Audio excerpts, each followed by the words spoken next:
Bonjour à tous, une vidéo pour faire la démonstration de la formule du binôme de Newton qui donne la puissance énième d'une somme de deux termes réels ou complexes. Voilà la formule.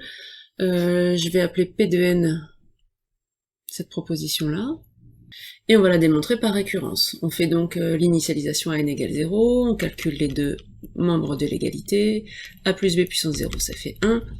Par ailleurs, si je calcule la somme en faisant n égale 0, donc la première étape, c'est que n vaille 0, donc je remplace tous les n par 0.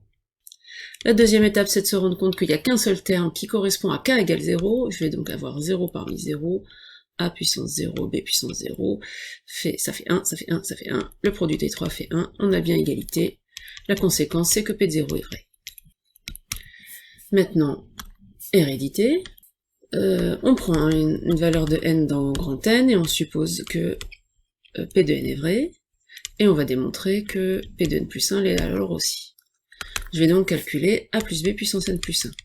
Le lien avec p de n est facile parce que p de n donne cette valeur-là, et cette valeur-là, elle apparaît assez facilement, puisque la puissance n plus unième, c'est la puissance n fois le nombre encore une fois. J'utilise p de n. N'oubliez pas que lors d'une récurrence, il faut absolument utiliser p de n, sinon ce n'est pas une vraie récurrence, et je remplace. On va développer, c'est-à-dire utiliser la distributivité. On a un A, donc là, attention, on va se servir de la linéarité de la somme finie pour faire rentrer A dans la somme.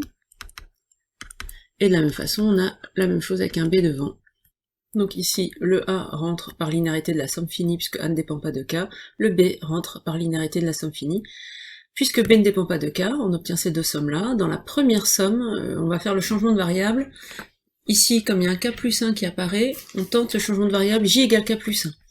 Puisque J vaut K plus 1 et que K démarre à 0, J démarre à 1. Puisque J vaut K plus 1 et que K finit à N, il s'arrête à N plus 1. Le K plus 1 apparaît explicitement ici, donc c'est J. Voilà. En revanche, il va falloir réfléchir. J c'est K plus 1, donc K c'est J moins 1. Ici. Et ici, c'est N moins K, donc N moins J moins 1, c'est-à-dire N moins J plus 1. Donc arrivé là, ce qu'on peut faire, c'est réappeler K, l'indice sommatoire, puisque une fois qu'on a fait changement de variable, l'ancien K a disparu. D'accord, il est mort, c'est bon. Donc là, j'ai une somme qui dépend de J. J, je décide de le réappeler K. Donc là, j'ai juste recopié la ligne et je transforme les J en K. D'accord? Et enfin, ici, l'idée, ça va être de se dire que ces gens-là sont les mêmes. On va essayer de les mettre en commun en regroupant dans une même somme, mais les bandes ne sont pas les mêmes. Donc pour pouvoir regrouper deux sommes, quand les bandes ne sont pas les mêmes, on essaye de trouver les bandes communes. Si vous regardez, ça va de 1 à n plus 1, ça va de 0 à n, les bandes communes sont de 1 à n1. Donc ici, là, ce terme-là, il est en trop, je l'ai isolé ici, et le terme k égale 0 de cette somme-là, il est aussi en trop, on va le rajouter à la fin. Le terme k égale 0, ça fait donc 0 parmi n, a puissance 0, b puissance n plus k moins 0. C'est le terme qui correspond à k égale 0 ici.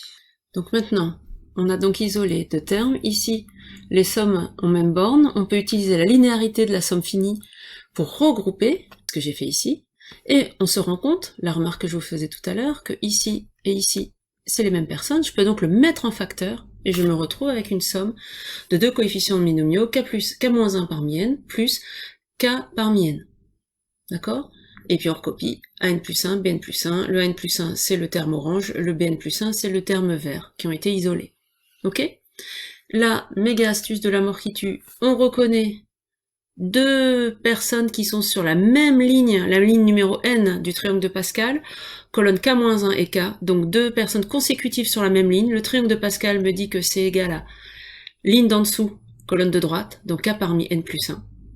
Donc je vais recopier la même somme, mais en remplaçant le coefficient binomial par k parmi n plus 1. Ici, ça ressemble fortement à un binôme, sauf que, en fait non, il y a deux problèmes. Ici, ça démarre à 1. Ici, c'est n plus 1, ici, c'est n plus 1, mais là, c'est n. Donc en fait, on se rend compte que le terme lui-même est un terme de binôme de Newton, mais il me manque le terme d'indice k égale 0, le terme d'indice k égale n plus 1. On se rend compte que ici, là, ce terme-là, c'est exactement le terme d'indice k égale n plus 1. Si je fais k égale n plus 1, ici, b puissance 0, ça fait n plus 1 parmi n plus 1, ça fait 1. Donc en fait, a n plus 1, c'est bien égal à n plus 1 parmi n plus 1, a puissance n plus 1, b puissance n plus 1 moins n plus 1. C'est bien le terme d'indice k égale n plus 1 de cette somme-là. Donc je vais le rajouter et dire que la somme, elle va jusqu'à n plus 1. Et évidemment, vous doutez que ce terme-là, c'est en fait le terme k égale 0 qui est manquant. Vous vérifierez. Donc je l'intègre à la somme et je dis que la somme en fait démarre à 0 et va jusqu'à n plus 1. Je me retrouve avec cette somme-là qui est exactement le binôme de Newton appliqué à a plus b puissance n plus 1. On a donc la propriété des puissances de a plus b égale à cette somme qui est vérifiée pour n plus 1. La propriété au rang n plus 1 est vraie. On conclut, par principe de récurrence, le binôme de Newton est vérifié pour tout n. Voilà, fin de la capsule.